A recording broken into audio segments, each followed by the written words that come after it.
Okay, so I found a video on Facebook posted by Buzzweed FYI. It's got about almost 10 million views now, so quite a few people have seen this.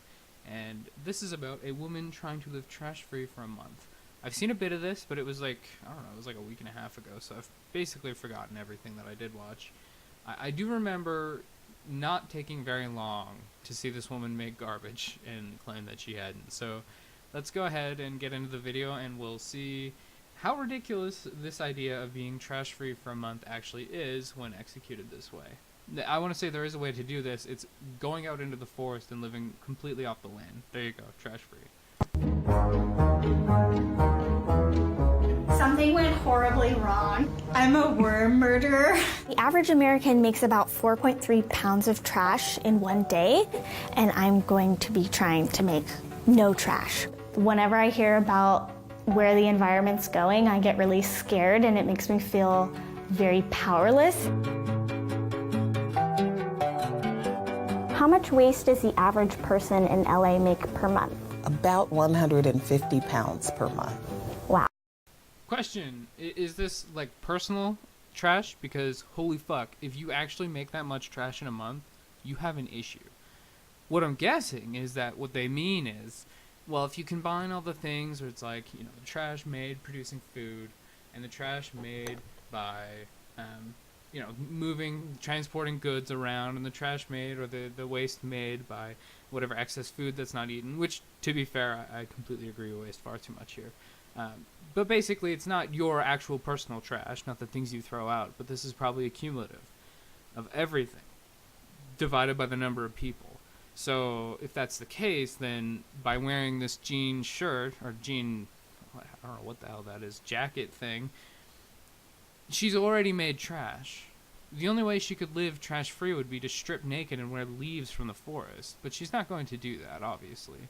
So when she says something like, oh, well, you know, 150 pounds of trash in a month, each person, well yeah, but not personal trash. That's not what you put in your trash bin. That's how much you make, or how much the society makes as a whole doing everything that we need to do. Like, if you go and drink water, you've made trash. So if you're not going to live trash free, you just have to drink out of puddles. Anyway, let's keep going. Wow. I think this is going to be really hard for me, and I'm like not necessarily really looking forward to it. Yeah, I think it's going to be really hard for you too, but it's our entertainment. I'm struggling with how I'm supposed to eat because most food comes in packages. Maybe I should try to go into the woods and forage for some nuts and berries. I'm having a hard time figuring out where the line ends and begins. I'm eating these tacos and they're on plates. Maybe I'm not even supposed to be doing this. I washed my hands and I unconsciously waved my hand. Now I have this. I'm cranky because I've been going. Oh my god. No. Paper towel. It's a horror. Also, yeah, she definitely can't eat tacos off her plate. But even there's the tacos themselves. Unless those tacos were made by someone going off into the forest, chopping a tree down and cooking them over the charcoals and, you know, grinding flour by hand to make the tortilla or the, you know, the bread, and you know, they have to grow all their own vegetables in a sustainable manner. It's like, just by eating the food, you've already made trash. If we're assuming that this 150 pounds of trash a month is not just your personal trash, and I mean really, if you're throwing out that much, there's something wrong with you. Maybe not. Maybe I'm just weird here. I don't know. Let me know in the comments. I'm hungry a lot, so I need to find a better solution than just eating bananas. How important is it? But where did the bananas come from? They didn't come from North America, and even if they did, they still had to transport them, so you haven't been trash-free. That we reduce our waste, and like what's really at stake for us if we don't? We're stewards on this land, and so every time we negatively impact the system, we're actually jeopardizing our ability to breathe, drink water, consume food. So I went to the store and I brought my jars, and I was able to fill up with some quinoa from the bulk bins. Quinoa? Grown in South America? I wonder how they got it up there. And some other items. The nice side effect of this is that I am forced to eat very healthy because I'm not able to eat anything that comes in packaging, which is most processed foods. I am realizing that being able to do this challenge is a privilege in itself because a lot of like packaged processed foods are the cheapest foods and like fresh produce can be really expensive. But collectively, I'm spending less money. So you're buying more expensive food, but you're spending less money? I'm confused. Are you just eating less? Are you just undernourished now? I mean, she doesn't look overweight at all, so I'm guessing that she's just being undernourished if she's not eating anything like that. Also, like, are you eating meat? Maybe she's a vegetarian. That could be. I don't know. She's got her quinoa, so there's some protein there. She's not gonna go into whatever you go into when you don't have enough protein. I am no doctor. These are the food scraps from a stir fry I made, and I'm not going to eat them, but I can't throw them away. I'm keeping my compost in my freezer until I can figure out what I'm going to do with it. This is a meal I made. It was harder to get all the ingredients zero waste, but feeling pretty good. I'm here at Griffith Park Composting Facility on a Saturday morning, and I'm going to take a class to learn how to compost. I learned in the workshop that a vermicompost would be the best for an apartment that didn't have access to soil, so I set about making one. She's composting in her apartment. Okay, for anyone who hasn't composted before, this can smell bad. Like, it depends on what you put in there, but it can definitely end up smelling pretty bad. Also, it looks like she bought worms. I'm sure those worms came in some sort of packaging. Oh man, it's more garbage. I'm starting my in-home worm bin, and I have eggshells and egg cartons for roughage. Then I have my red wigglers. I'm very excited. We're going Fuck you, that's so gross. Let me see. Oh god, no. Just a side note, if you're afraid of putting a worm in your hand, you've lived a very privileged life, and you shouldn't be complaining about anything. cute, right? Yeah, I kind of like them, yeah. I'm not See, they're burrowing down, and they're gonna eat the food scraps. This is getting easier every day, and it's feeling really nice, actually, because I always would feel kind of bad about all the trash that I was using, and it's awesome to, like, put that feeling into action and actually do something about it. Another zero waste meal! Where does the trash in LA go? The trash goes to a transfer station where it is sorted, and then it is trucked out to a local landfill. So how many pounds of waste does Sunshine Canyon take in per day? About 8,500 tons of refuse in per day. Wow. The majority of that comes from the city of Los Angeles. Good thing there's a lot of room there, and in fact, is going to be for a long time. I live in I shouldn't say I live because I moved recently, but I lived in a town, I guess more a city, that had a landfill, and I would go there to bring my garbage, and you know, I'm not really sure. I'd say there were about, I don't know, like 300,000 people living there. They rotate the garbage every once in a while. Like, they'll rotate where the landfill is so that they don't just keep piling up the garbage. Through the entirety of the time I lived there, I think they rotated it about twice. I lived there for, like 5 years or something. Landfills are not running out of space. If you think they are, that's incorrect. Look at all of this space. This is all landfill. It's not a big deal.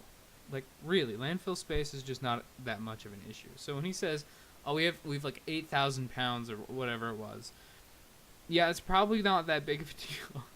And they've got a whole bunch of extra space around to put more garbage there. And eventually, you know, if it does become a problem, science tends to figure things like this out. Once there's a demand for something, oddly, solutions start to pop up. There's a demand to get the plastic out of the ocean, which I completely agree with. It's disgusting, and it's terrible for the sea life. 100% agree that we should do what we can to clean them up. And now there's multiple different ways for us to do that. There's some guy figured out some fungus that eats plastic. Another individual invented this like giant sea vessel, I guess, with great big old arms that just picks up plastic as it goes through the ocean. It's going to clean up the ocean in, I don't know how long he said it was, but he's going to get a lot of the plastic out of the ocean this way. When there's a demand for something, people figure out ways to do the thing. So if we do run out of landfill space, I don't know, maybe by then we can just blast it into space, like outer space. That would be cool. I don't know how feasible that is now. I'm sure it's not feasible at all right now, but I don't know, in 20 years, maybe it will be. I'm no scientist. My point isn't that I have solutions. My point is that people can make solutions, and those people are probably smarter than me, so they'll come up with good solutions. And there's quite a few other facilities around the area that handle the remaining 70%. If you think of the old garbage dump, right, that people refer to, it's nothing like that anymore. These are highly engineered. Why does a landfill have to close, and what happens to a landfill once it closes? And the landfill will reach a certain elevation where then it can be closed and put back as best as it can, right, to the way it was before. Unfortunately, the trash is in there. I'm done, and I feel very happy sad. I made this in a month. Tags from reusable bags, some Advil, tags from the mason jars, a delicious drumstick, a tea bag. This was like what the socks came in. Floss! I couldn't reuse this part. What can an average person do to reduce? So I guess that's all the trash you made in a month? That's not bad. That's not bad for personal trash. It's definitely less than I had. But listen, you still drank water. You still wore nice clothes that took a lot of energy to produce. You still probably drove around in your car or took the bus or something. If you think you're waste free, you're very wrong. You probably didn't cut your waste output by that much. I mean, it's a nice thing. Sure, there's nothing wrong with trying to cut your waste down. It's a very noble goal, but you probably didn't accomplish much. Let's finish the video here. Their trash. Reduce, reuse, recycle. We all like to buy things packaged real nice, knowing no one touched them. In reality, that is creating a lot of extra packaging. We need people to start thinking about, is the disposable product that they're using really adding that value to their life? I think one person can make a difference. One person can really evaluate everything that they're consuming and make some changes. You don't have to give up everything, but start with one thing. And what I've noticed is it spreads throughout your choices. I don't want to rag on this video too much. There's some positive things about it. They're right. I mean, we don't need to produce so much waste. It's true. I try not to. I like to carpool if I can, save gas. Mainly that's just me saving money, but sure. If we can avoid pumping things into the atmosphere that might not be very good for it, then I'm all for that. I guess I just think it's dumb that she actually thinks she's eliminated a large amount of her waste when it's just clearly not true. You can't do that unless you just sequester yourself from the rest of society and stop using the public goods. You're still going to be contributing to that waste. You know, individuals themselves, you know, we don't directly make a lot of the waste we have, right? I flick the power switch on and then the light comes on. Well, that light is produced by some waste, but I'm not out there burning coal myself. Effectively, I suppose I am, but what I'm saying is, like, we can't actually stop the amount of coal just by making a decision ourselves. We need to come up with better solutions. That's the that's how we fix the problems of the environment. We can't just change our habits to the point where we're living worse off, because really, in the long run, it's not going to work. There are things that will work. I don't know what they are, but I'm sure somebody can figure it out. And what we should be doing is try to incentivize those people to figure it out. Anyway, I'm done with this one. I suppose I'll just play the rest of the video out. Have a good day.